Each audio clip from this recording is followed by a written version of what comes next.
আপনাদের কাছে সংক্ষিপ্তভাবে 7টা পয়েন্টের কথা বলি প্রিয় ভাইয়েরা। ফাউজ বা এই সফলতা যেটাকে আল্লাহ রাব্বুল আলামিন সম্পৃক্ত করেছেন, আমরা কোরআন হাদিস যদি আমরা একটু পড়ালেখা করি তাহলে দেখতে পাবো অনেকগুলা কারণ আছে। আমি আপনাদের কাছে সংক্ষিপ্ত সময়ে 7টা বিষয়ের কথা বলি। 1 নম্বর হচ্ছে আল ঈমান বিল্লাহ। আপনার ঈমান যদি না থাকে আপনার কিচ্ছু নাই। ঈমান নাই, কিচ্ছু নাই। আর ঈমান আছে, কিছু একটা আছে, বাকিগুলা রব্বুল আলামিন আপনাকে দিয়ে দিতে পারেন। অতএব ঈমানের ক্ষেত্রে ঈমান বিশুদ্ধ করতে হবে আমাদের জন্য। প্রিয় ভাইরা, আমাদের বাংলাদেশে সকলে ঈমানদার, তাই না ভাই? সকলে ঈমানদার, পাইকারি ঈমানদার, মানে ঈমানহীন কেউ নাই। কিন্তু ও জানেই না যে ওর কোন কথায় কোন কাজে ঈমান চলে গেছে, এ বিষয়ে তার কোনো ধারণা নাই। আমি যে কত জায়গায় এই কথা বলি, মায়েরা কিভাবে ঈমান হারা হয় জানে না। উনার ধান শুকোতে দিছে, উনার সরিষা শুকাতে দিছে, ওই দিনে আকাশটা মেঘ করছে, হালকা হালকা বৃষ্টি, এখন অনেক কষ্ট করে নেড়ে দিয়েছে। আগের দিনও রোদ ছিল, সকালেও রোদ ছিল, নাড়ার পরে আকাশ খারাপ। এখন সে আল্লাহরে বকা দিয়ে বলে, আল্লাহ তো আর দিন দেখে না, খালি আমি যেদিন নাড়ি, আমি যেদিন ধান শুকোতে দেই, ওই দিনই খালি আল্লাহর বৃষ্টি দেওয়া লাগে। নাউজুবিল্লাহ বলেন। বাচ্চার একটু অসুখ, রাগ করে বলে, আল্লাহ তো আর কারো বাচ্চা খুঁজে পায় না, আমার বাচ্চাটাই খালি পাইছে, এরই খালি অসুখ দেয় আল্লাহ, আল্লাহরে পর্যন্ত গালাইতে ছাড়ে না। আছে না ভাই? এরকম কথা আমরা বলে বসি প্রিয় ভাইয়ের। অতএব ঈমান 1 নম্বর শর্ত, ঈমানের উপরে আপনাকে মজবুত থাকতে হবে। আল্লাহ সূরা তাওবার 72 নম্বর আয়াতের মধ্যে বলেছেন, ওয়াদাল্লাহুল মুমিনিনা ওয়াল মুমিনাতি জান্নাতিন তাজরি মিন তাহতিহাল আনহারু খালিদিনা ফিহা ওয়া মাসাকিন তাইয়্যিবাতান ফি জান্নাতি আদন ওয়া রিদওয়ানুম মিনাল্লাহি আকবার যালিকা হুয়াল ফাওজুল আযীম। আল্লাহ ওয়াদা করেছেন ঈমানদার মুমিন আর ঈমানদার নারী, তার মানে যদি তোমার ঈমান থাকে আমি রব্বুল আমিন তোমাকে এই 3 সফলতার একটা গ্রুপের মধ্যে ঢুকায় দিব। অর্থাৎ ঈমান বিশুদ্ধ করতে হবে। বাচ্চাদেরকে আমরা ঈমানের পাঠ শিখাই না, অনেক কিছু শিখাই আমরা আমাদের বাচ্চাদেরকে নিয়ে, গর্বের কোনো শেষ নাই। আমার বাচ্চা এত ইংরেজি বলে, জাস্ট লাইক অ্যান আমেরিকান। বাপরে বাপ, এত ফটর ফটর ইংরেজি বলতে পারে, বাপরে। Calculus is the boss of his class, topper, সে ক্লাসের টপার। খারাপ কিছু নয়, আপনার ছেলে ক্যালকুলাস পারুক, গণিত পারুক, ইংরেজি পারুক, সব পারুক, কিন্তু আপনার ছেলে ঈমান পারে না, ঈমান কারে বলে এটা জানে না, তাইলে আপনার জীবনে দুনিয়াও ব্যর্থ, পরকালও ব্যর্থ। এই জন্য প্রিয় ভাইরা ঈমানের পাঠ বাচ্চাকে দিতে হবে প্রিয় ভাইরা। এটা 1 নম্বর, তাহলে সফলতার কারণ। 2 নম্বরে আল আমালুস সালেহ। কেবলমাত্র ঈমান এনে বসে আছি, ঈমান এনে ফেলেছি, বিরাট কিছু করে ফেলছি, এইরকম নয়। বাংলাদেশের সবচেয়ে মজার কথা যেটা প্রচলিত, নামাজ পড়িস না কেন? বলছে এটা পরে দেখা যাবে, তবে একটা কথা বলি ভাই, নামাজ পড়ি আর না পড়ি ঈমান ঠিক আছে, ঠিক কিনা ভাই? মানে উনি স্কুলে ভর্তি হোক না হোক, উনি ঘোষণা দিছে স্কুলের ছাত্র হিসাবে আমি ঠিক আছি। স্কুল আলা সুযোগ পাইলে ওরে ধরে থানায় দিবে, আল্লাহ সুযোগ হলে জায়গা মতো ধরে জাহান্নামের ফেরেশতার কাছে দিবে। ইয়ার কি ডু করেন না আপনি? আপনি অন্তত আল্লাহর দেওয়া বিধান অনুযায়ী বোঝেন, ঠিক কি না? নিজের বুঝেই জায়গায় কাজ হবে না। আল্লাহ রাব্বুল আলামিন বলছেন আল আমালুস সালেহ ফাআম্মাল্লাযীনা আমানু ওয়া আমিলুস সালিহাতি ফায়ুদখিলুহুম রাব্বুহুম ফি রাহমাতিহি যালিকা হুয়াল ফাওজুল মুবিন। আল্লাহ বলছেন কমসে কম আমলে সালেহ কর। নবীজি বলে দিয়েছেন কিছু না পারলেও লিল মুমিনি আলাল মুমিনি সিত্তু খিসাল, কমসে কম 6টা কাজ কখনো ছেড়ো না। তোমার যদি কেউ অসুস্থ থাকে তাকে দেখতে যাও, কেউ যদি হাঁচি দেয় অন্তত পক্ষে আলহামদুলিল্লাহ বললে তার উত্তর দিয়ে দাও। আল্লাহ নবী বলছেন রাস্তার মধ্যে কষ্টদায়ক কিছু দেখলে অন্তত উঠায় ফেলে দাও। কারো জানাজার খবর আসছে, জানাজাতে শরীক হয়ে যাও। দাও। আল্লাহ নবী বলছেন কিছু না পারলেও মানুষকে খাওয়াও আর আল্লাহর রাস্তায় দান করো।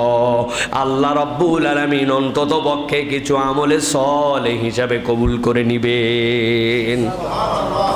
আর একটা কথা আমি অনেক সময় বলি, আবারও আপনাদের কাছে বলি প্রিয় ভাইয়েরা, দুনিয়াতে আমরা কেউ আছি এরকম যে আমরা বলতে পারবো যে আমাদের জীবনে 2 রাকাত নামাজ অথবা আমার সিয়াম অথবা আমার হজ অথবা আমার কোনো দান কবুল হইছেই হইছে বলা সম্ভব ভাই? সম্ভব না, বিরাট কঠিন ব্যাপার। আল্লাহ রাব্বুল আমিন গ্রহণ করেছেন কি করেন নাই, কিন্তু দুনিয়াতে একটা আমল আছে যেই আমল করার পর আপনি গ্যারান্টি দিতে পারবেন যে আল্লাহ তোমার এইটা কবুল করা হয়েছে। নবী এই গ্যারান্টি দিয়ে গেছেন। কি বলেছেন নবীজি? নবীজি বলছেন আল কালিমাতু তাইয়্যিবাতু সাদাকা। বান্দা তুমি আল্লাহর রাস্তায় যদি একটা পবিত্র কথা বলো, এটা 2টা ব্যাখ্যা। একটা হচ্ছে কালিমাতু তাইয়্যিবা মানে লা ইলাহা ইল্লাল্লাহ, আরেকটা হচ্ছে বান্দা বান্দার সাথে যখন কথা বলে তখন দিল থেকে সন্তুষ্ট হয়ে হাসি মুখে আনন্দ চিত্তে যদি তার সাথে কথা বলে, এই হাসি মুখে কথা বলাটা আল্লাহর কাছে একটা কবুল সাদাকা হিসেবে লেখা হয়ে যাবে। কেমন আছেন ভাই? আপনি আছি ভাই, আছি, ভালো আছি ভাই, এটা একটা বলা। আরেকটা হচ্ছে কেউ বলেছে কেমন আছেন ভাই, আপনি হেসে দিয়ে বলছেন। সবসময় তো হাসি মন থেকে আসে না, বইয়ের সাথে গন্ডগোল করে আসছেন, হাসবেন কেমনে? কিন্তু আপনি মনে করছেন যে আল্লাহ নবী আমাকে বলতে বলছেন, আপনি দাঁতটা বের করে আলহামদুলিল্লাহ ভাই ভালো আছি। এই যে আপনি কষ্ট করে হেসে দিয়ে কথা বললেন, আপনার হাসি মুখটা আল্লাহর কাছে একটা কবুল সাদাকা হিসেবে লেখা থাকে। আর নবীজি বলছেন একটা কবুল সাদাকা যদি কারো আমল নামায় থাকে, ওইটা তার জাহান্নাম থেকে মুক্তির কারণ হয়ে যেতে পারে।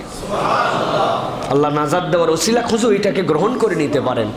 আমাদের কি যে ভাব হয়েছে ভাই, মানুষের সাথে আমরা সুন্দর করে কথাটুকুও বলি না, কি যে একটা বাপ আমাদের, বাপরে বাপ কি হনুরে, এরকম একটা মুড আছে না? কোন মাদ্রাসায় পড়িস তুই? হ্যাঁ ওই ছোট মাদ্রাসা, ছাত্র কত 150 জন, আমরা 2000। মাদ্রাসার গরম আছে না? আপনি কোন জায়গার খতিব? ও থানা লেভেলের। আমি ঢাকার জুমা কমপ্লেক্সের খতিব। হ্যাঁ ভাব আছে না? আমার জুমাতে 9টার আগেই মুসল্লি ফুল হয়ে যায়, আপনার মসজিদে কয় আমার 1:01টার পরে। ভাই ওনার সাথে আমার কথা বলার কি আছে না ভাই? ভালো করে বিশ্লেষণ করে দেখেন, আপনার এরকম করে কেউ বলবে না ভাই আমাদের অবস্থা এরকম হয়েছে। আমি বলি আমি অহংকারী না, আমি বলি আমার মনটা আমি বিনয়ী করছি, কিন্তু আচরণ দ্বারা প্রকাশ পায় যে আমাদের অন্তর ঠিক হয় নাই। ঠিক কিনা? আমরা হুজুরদের মধ্যে ঝামেলা, আমরা হুজুরদের মধ্যে ঝামেলা। বক্তা ওয়াজ করতে গেছে, তার জামা কাপড় গেট আপ টুপি পোস পাস ডান বাম পাইক পেয়াদা পিএস এপিএস সিপিএস বিপিএস, আরে বাহ, লোকজন দেখা পর্যন্ত করতে পারে না, তার সাথে আলাদা ভাব আছে না ভাই? এই সকল আলগা ভাব নিয়ে কি লাভ ভাই? মাটির মানুষ মাটিতে মিশে যাবে। 2 দিনের জন্য আসছি আমি, আল্লাহ হয়তো একটু সম্মান দিছে, এটাকে আল্লাহর কৃতজ্ঞতায় বারবার স্মরণ করো। এখানে ফুটানি ফাটানি মারানোর কোনো জায়গা নাই। আল্লাহর দয়া ছাড়া নিজের যোগ্যতায় কেউ এখানে ঈমান আনতে পারি নাই। আপনার বাড়ির ধারে খবর নিয়ে দেখেন, দাদা হিন্দু, বাপ হিন্দু, ছেলে হিন্দু, নাতি হিন্দু, 100 বছর পাশে আছে, ঈমান আনতে পারে নাই, আর তার পড়শিকে আল্লাহ আপনাকে বিনা কারণে ঈমান দান করছেন। ঠিক কিনা? বুঝেন একটু হিসাব করেন, ফুটানি কোথাতে মারতেছে আন্দাজি আন্দাজি ফুটানিটা নিয়ে করে লাভ কি? আমার তো নিজের কোয়ালিটি নাই। আমি বলি তো পৃথিবীতে আবু জেহেলকে দাওয়াত দিয়ে দিয়ে আল্লাহ বাঁচায় রাখলে ঈমান আনানো হয়তো সহজ হতো। কেন? কারণ সে বেঈমান ও জানে, ওই জন্য ঈমান আনানো সহজ। কিন্তু আমরা ঈমানদারেরা জানি আমি ঈমানদার, কিন্তু ঈমানের মধ্যে এত এত ঝামেলা, এত এত ছোট্ট ছোট্ট বিষয় আমাদের মুশকিল যে ওইটাই শুধরাতে পারি না। ওইটার কারণে একজন আরেকজনের ফতুয়া মারি। ঠিক কিনা? পাঞ্জাবি গোল হবে না ফাড়া হবে, এগুলো অবশ্য এখন কমে গেছে। টুপি কয় করলি হবে না বিনা করলি হবে, উঁচু হবে না নিচু হবে, কত ধরনের, হাত তুলবে না আমিন বলবে না ফাতিহা পড়বে না, কত ক্ষুদ্র ক্ষুদ্র ফুরুই মাসালা, মিলাদ কিয়াম অমুক তমুক, এইগুলা নিয়ে আমরা এখন পর্যন্ত ইসলামের সঠিক রাস্তায় উঠতে পারি নাই। আর এই লোক নাকি আহা আবু জেহেল নিয়ে গান গায়, হায় রে আবু জেহেল তোর কপাল মন্দ, নবীরে দেখিয়া ইমান আনতে পারলি না। ভণ্ডামো মারান আপনি মিয়া, আপনি নবীর সুন্নতের বর্ণনা দেওয়ার পরেও আপনি সুন্নত গ্রহণ করতে পারেন নাই, আপনি আবার আবু জেহেলের ইমান নিয়ে কান্নাকাটি করেন, ভণ্ডামো। নামাজের পরে সম্মিলিত মোনাজাত না করলে হুজুর খারাপ, আছে না ভাই? অথচ নবী তার জীবনে কোনোদিন করে নাই, হাজার বলানোর পরে বলছে আমার মুরব্বী কি কিছুই বুঝে নাই, আছে না? কথা বললেন, শুধরাতে পারি নাই প্রিয় ভাইয়েরা। অতএব আল্লাহর কাছে অন্তত কৃতজ্ঞ হতে হবে, আল্লাহ আপনি আমাকে ঈমান দিয়েছেন, আলহামদুলিল্লাহ। তাহলে আমলে সলে 1 নম্বর ঈমান, 2 নম্বর আমলে সলে, 3 নম্বর আসিদ সত্যবাদিতা ছাড়া কোনো বান্দা ফাউজুল মুবিন, বাউজুল কাবীর, ফাউজুল আজিমের মধ্যে আপনি প্রবেশ করতে পারবেন না। আল্লাহ সূরা মায়েদার 199 নম্বর আয়াতে বলছেন, ক্বালাল্লাহু হাযা ইয়াউমু ইয়ানফাউস সাদিকিনা সিদকুহুম লাহুম জান্নাতুন তাজরি মিন তাহতিহাল আনহার খালিদিনা ফিহা আবাদা। আল্লাহ বলছেন, ও দুনিয়ার মানুষ, তোমাদের সত্যবাদিতা আর সত্যের সাথে থাকা ওইটার রিওয়ার্ড আজকে আল্লাহ তোমাদেরকে দিয়ে দিচ্ছে। আজকে তোমাকে চিরস্থায়ীভাবে জান্নাতে ঢুকানো হবে, এইটা ঢোকার রাস্তা আছে আর বের হওয়ার রাস্তা না। আল্লাহ খালিদিন বলার আরেকটা ব্যাখ্যা মুফাসসিররা বলছেন, দুনিয়ার যে কোনো সুখ শান্তি, দুনিয়ার যে কোনো কিছুর প্রাপ্তি, এইটা হচ্ছে সাময়িক, এইটা থাকে আবার চলে যায়।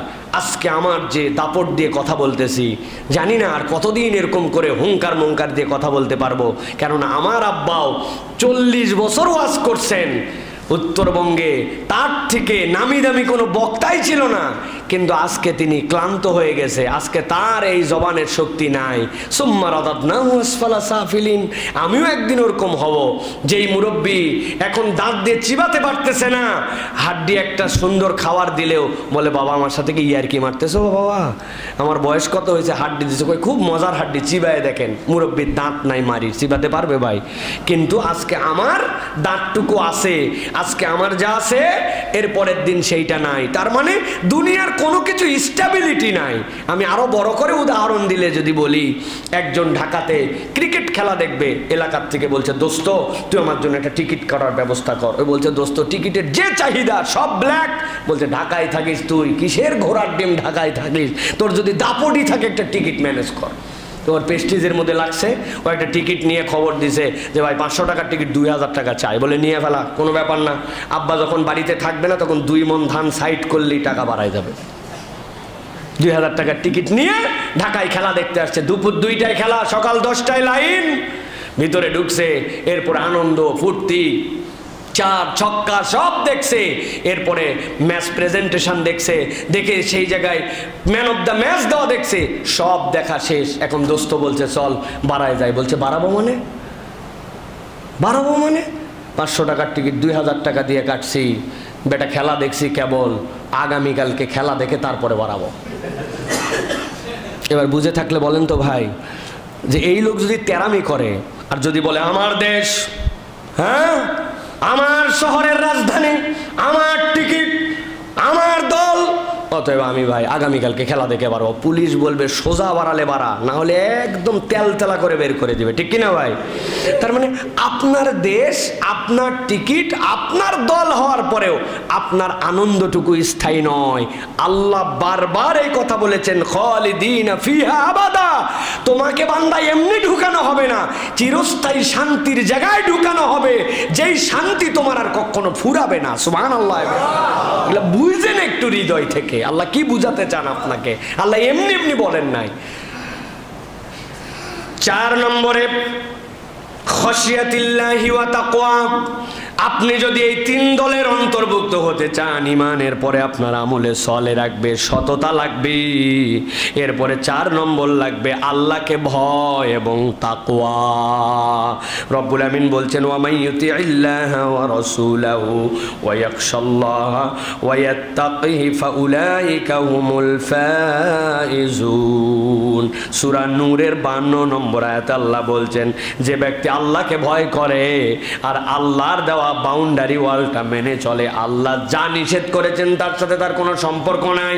আল্লাহ বলছেন মিথ্যা বলবি না, ও মিথ্যা বলে না। দুর্নীতি করবি না, করে না। ঘুষ নেওয়া যাবে না, দেওয়া যাবে না, দেয় না। ওই বান্দা কখনো গীবত গিল্লা করে না। আল্লাহর হুদুদ যেটা আল্লাহ নিষেধ করেছেন সেখান থেকে দূরে সরায় রাখে। আল্লাহ বলছেন ওয়ায়াত্তাকিহি ফাউলাইকা হুমুল ফাইজুন।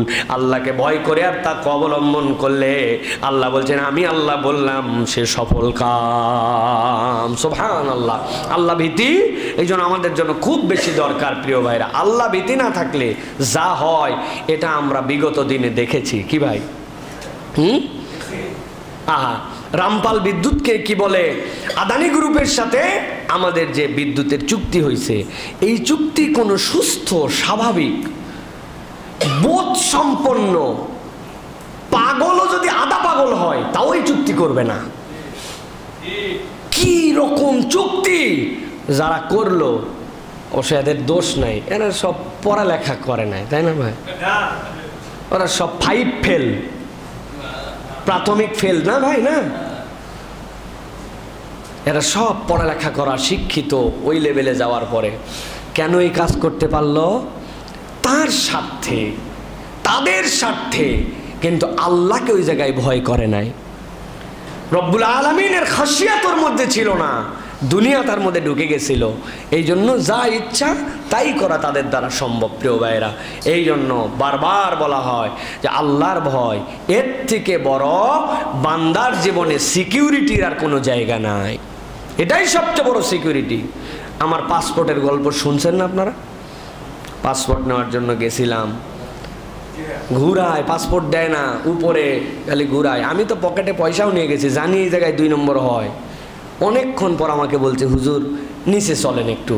নিচে যাব, সিঁড়ির ল্যান্ডিং পর্যন্ত এসে, 1ম তলার সিঁড়ি, এরপর ল্যান্ডিং, নিচে নামারে ল্যান্ডিংয়ে বলতেছে কিছু মাল দেন। বললাম ব্যাক কল, এটা দেওয়ার জন্য তো বহুতক্ষণ ধরে বেটা, উপরে এতক্ষণ ঘুরাই ঘুরে এই জায়গায় বলা লাগবে কেন? বলে হুজুর এই বিল্ডিংটি সিসি ক্যামেরা নিয়ন্ত্রিত, তবে আমরা মনিটরে চেক করে দেখছি এই ল্যান্ডিংয়ের জায়গাটা মনিটরে আসে না, তো ওই জায়গায় সিসি ক্যামেরা খায়, ওই জায়গাতে সিসি ক্যামেরা নাই, ঘুষ খায়। এখন বলেন তো, ও যদি একবার জানতো যে আল্লাহর ভয়ে কিরামান কাতিবিন ইয়ালামুনা মা তাফআলুন, যা করো সব তো তোমার শরীরের মধ্যে লাগানো বেটা। তোমার জমিন সাক্ষ্য দিবে, তোমার বাতাস সাক্ষ্য দিবে, আল্লাহর দেওয়া লাইট তোমার বিপক্ষে কথা বলবে। এই অন্তর যদি না গঠন করা যায়, সোনার বাংলা কোনোদিন সোনার বাংলা হবে না, কিয়ামত পর্যন্ত হবে না। আপনি যত আন্দোলন করেন আর যা করেন, যা করবেন শস্যার মধ্যেই ভূত খুঁজে পাবেন। দুর্নীতিকে না বলুন। 11 কোটি টাকা বাজেট হয়েছে, এই কথা লিখে সব জায়গায় দিতে হবে। এর 9.5 কোটি টাকা খেয়ে ফেলাইছে। বুঝছেন কিছু আপনি? হ্যাঁ, দুর্নীতিকে না বলুন। সারা দেশে স্টিকার লাগাতে হবে, ক্যাম্পেইন করতে হবে। এর 9.5 কোটি টাকা খেয়ে ফেলাইছে। দুর্নীতিকেই খাই ফেলেছে, সরষার মধ্যে ভূত। আপনি কোথার থেকে কি করবেন আন্দাজি, লাভ নাই প্রিয় ভাইয়েরা। 5 নম্বরে আল জিহাদু বিল মালি ওয়ান নফস, যেই কথা বলে শুরু করেছিলাম, আপনার মাল এবং আপনার যে আত্মা আছে, আপনার মাল এবং জান দিয়ে আপনাকে সবসময় আল্লাহর রাস্তায় আপনাকে চেষ্টা করতে হবে। বান্দা অবশ্য বড় ধান্দাবাজ, কথায় কথায় বলে জান দিয়ে ফালামু, আছে না ভাই? কিন্তু 1 টাকাও বের হবে না, আছে না? আল্লামা সাইদি সাহেব হুজুরের কথা আমার মনে পড়ে। হুজুর ওয়াজের মধ্যে বলছিলেন, এক লোক তার প্রিয় কুকুরকে নিয়ে রওনা হয়েছে। সাইদি সাহেবের কথা, আমার কথা নয়। কুকুরকে নিয়ে যাচ্ছে, যাওয়ার পরে 1 দিনের রাস্তা পার করার পরে যখন ওই কুকুরটা অসুস্থ হওয়ার পরে ছটফট করতেছে, লোকটা শুধু কাঁদতেছে, পাগলের মতো কাঁদতেছে। লোকজন বলছে আপনি কাঁদেন কেন? বলে আমার প্রিয় কুকুর মারা যায় এই জন্য কাঁদি, এই জন্য আমার মনের দুঃখ, এতদিন আমার সাথে কিন্তু কাঁদতেছে, মারা যাচ্ছে। বলতেছে আপনার কুকুর মরে কেন? বলছে খাওয়ার তার নাই, মরুভূমির সফর, খাওয়ার তার নাই। বলে আপনার মাথার মধ্যে কি? বলে আমার মাথার মধ্যে রুটি, আমার মাথার মধ্যে হালুয়া। ওইখান থেকে একটু দিলেই তো আপনার কুকুর বাঁচে। বলে বেশি বুঝো না, কান্দার জন্য পয়সা লাগে না, খাওয়ার দিলে আমার খাওয়ার কমে যাবে। বুঝেননি? এখন বাঙালির জান দিতে কোনো টেনশন নাই, কথায় কথায় বলবে জীবন দিয়ে দিব, মিছাই, একবারে বুয়া। ঠিক না ভাই? গাড়ির টায়ার বাস্ট হলে দৌড় দেয়, বেটা আবার তুমি গল্প দাও, জান দেওয়া এত সহজ নয়। এইটার জন্য আল্লাহর জন্য ডেডিকেটেড হতে হবে আপনাকে। আল্লাহ বলছেন আল্লাযীনা আমানু ওয়া হাজারু ওয়া জাহাদু ফি সাবিলিল্লাহি বিআমওয়ালিহিম ওয়া আনফুসিহিম আ'যামু দারাজাতান ইনদাল্লাহি ওয়া উলাইকা হুমুল ফাইজুন। রব্বুল আলামিন বলছেন আল্লাযীনা আমানু, তোমাদের মধ্যে যারা ঈমান আনে, ওয়া হাজারু, আর যদি আল্লাহর জন্য প্রয়োজন হয় নিজের মাতৃভূমি ত্যাগ করে বেরিয়ে যায়, ওয়া জাহাদু ফি সাবিলিল্লাহ, আল্লাহর রাস্তায় সে জিহাদ করার জন্য রেডি হয়ে যায়। রব্বুল আমিন বলছেন বিআমওয়ালিহিম ওয়া আনফুসিহিম, আগে তার সম্পদ দেয়, তারপরে জীবন দেওয়ার জন্য বের হয়। আল্লাহ বলছেন আযামু দারাজাতান ইনদাল্লাহ, এই মানুষগুলার উচ্চ দরজা আছে আল্লাহর কাছে, উলাইকা হুমুল ফাইজুন, আমি আল্লাহ বললাম এরাই হচ্ছে সফল মানুষ। সুবহানাল্লাহ। সুতরাং ভাই, এই সম্পদ দেওয়া, আল্লাহ রাস্তায় খরচ করা, এই মেন্টালিটিটা আপনার আমার মধ্যে নিয়ে আসতে হবে ভাই। আমরা কুক্ষিগত করে ফেলছি আমাদের সম্পদ, মনে করছে আমার কামাই আমি ধরে রাখবো। না রে ভাই, আপনি যত খরচ করবেন আল্লাহ এটাকে সার্কেলের মতো রেখেছেন। আপনার ট্যাঙ্কি ফুল, বলতেছেন অনেকদিন ট্যাঙ্কি ফুল, কিন্তু থাকতে থাকতে ওই ট্যাঙ্কির পানিও শ্যাওলা ধরে যায়। ওটা আপনি খরচ করবেন, সার্কেল হবে, আসতেও থাকবে, পবিত্রও থাকবে। আপনি বিনা হিসাবে আপনি দিতে থাকবেন, রব আপনাকে বিনা হিসাবে দিতে থাকবে ইনশাআল্লাহ। কারণ রব্বুল আলামিন বলেছেন এটা আল্লাহ ইন্নাল্লাহু ওয়া রাজ্জাকুল যুল কুওয়াতিল মাতিন। আল্লাহ বলছেন বেটা তুই মনে করিস তোকে দান করতে বলি মানে আমার দরকার? ইন্নাল্লাহু ওয়া রাজ্জাকু যুল কুওয়াতিল মাতিন। আল্লাহ বলছেন তিনি রাজ্জাক, কুওয়াত সব তার কাছে, তিনি অমুখাপেক্ষী বেটা। তোর সম্পদ দেওয়ার জন্য আল্লাহ খরচ করতে বলে, বেকুব। রব্বুল আলামিন এটা বলেছেন আপনার আমার কাছে প্রিয় ভাই। 6 নম্বরে আমলে সালেহ ধারাবাহিক বুঝেন।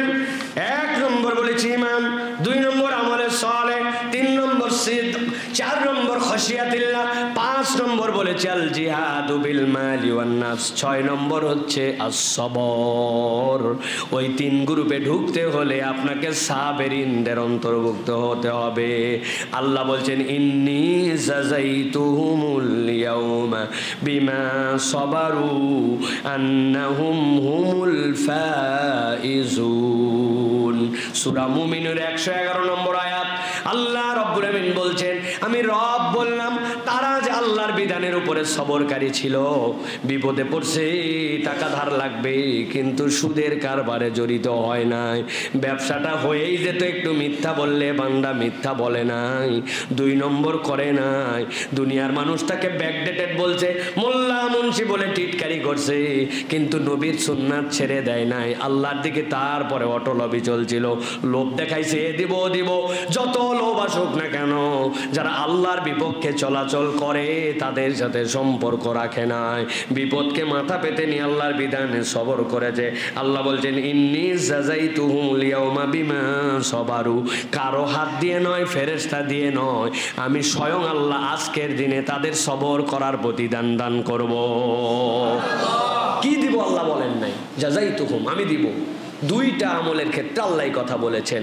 আল্লাহ বলেন বলছে আসিয়ামু লি ওয়া আনা আজজি বিহি, তোমার জন্য এই সিয়াম, আমার জন্য, আর আমি আল্লাহ স্বয়ং এই সিয়ামের উজরত। সুবহানাল্লাহ।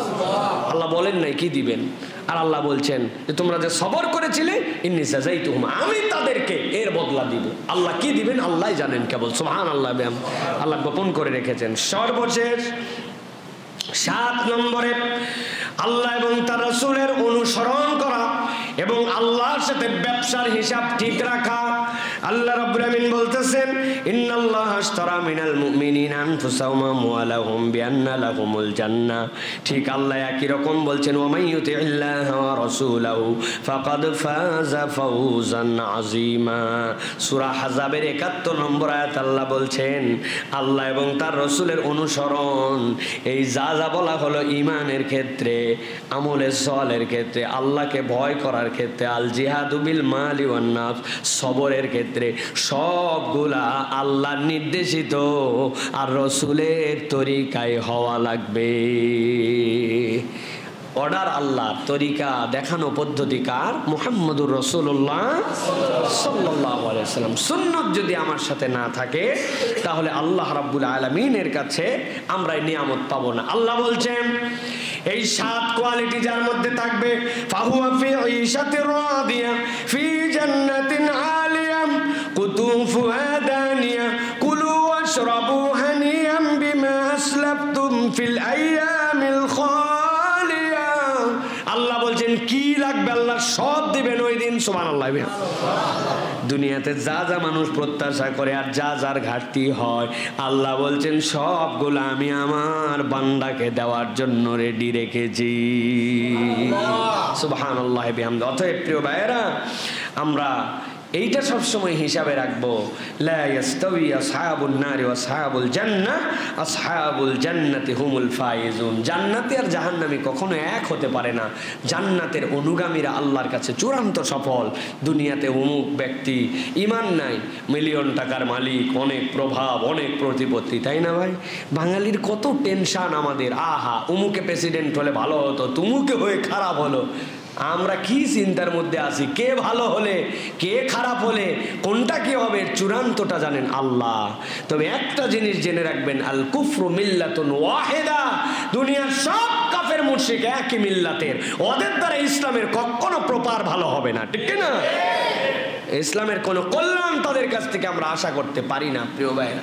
অতএব আমাদের ভরসা যদি করি, তাওয়াক্কুল যদি করি, তাহলে আল্লাহর উপর আমাদের করতে হবে, ঠিক কিনা? অতএব আজকের এই সংক্ষিপ্ত অধিবেশনে আপনাদেরকে যেটা বলেছি মনে রাখবেন, ফাউজের 3টা ক্যাটাগরি।